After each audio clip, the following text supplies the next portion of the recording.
Sir ନମସ୍କାର। ଆଜ୍ଞା ଟାଙ୍କି ସରିଗଲା ତିନିଟା ଗୋଟେ ଦେଇକି ଆସିବୁ ନୂଆ ଟାଙ୍କି ଟିକେ ନେଇକି।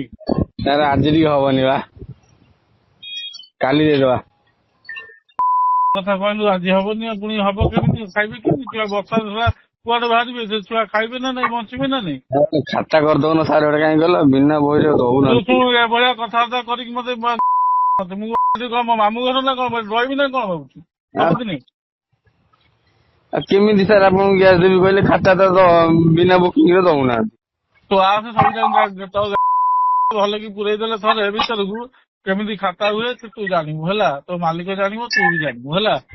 ତୋ ମାଲିକ ଥରେ ତତେ ଥରେ ହେଲା। ତୁ ମତେ ଖାତା ଦେଖଉଥିଲା ଆସୁକୁ ଶେଷକୁ ଇଏ କରିକି। କଣ କରିବି ସାର୍ କହିଲେ ଦଉନାହାନ୍ତି ବା ବିନା ବହିରେ। କହୁନ ଆଇଏସ୍ ଦବ ବୋଲିକି ତା ବୋପା କିଏ ଦବ ଆଗକୁ ମୁଣ୍ଡେ ମୁଣ୍ଡେ କିଆ କହୁନ ସିଧା ଜାଣିଛୁ ଆଇଏସ୍ ଦରକାର ବୋଲିକି। ସାର୍ କଣ କହୁଛୁ କହ? ସାର୍ ଟିକେ ଦେଖୁନାହାନ୍ତି ଆଁ ସାର୍ ଦଉନାହାନ୍ତି ବା ବିନା ବହିରେ। ନା ତୁ ଆଇଏସ୍ ନା କହ, ଯଦି ନ ଦବ ସିଏ ତାହେଲେ ତୁ ତୋର ପଳେଇ ଆସିବୁ ହେଲା। ଯା।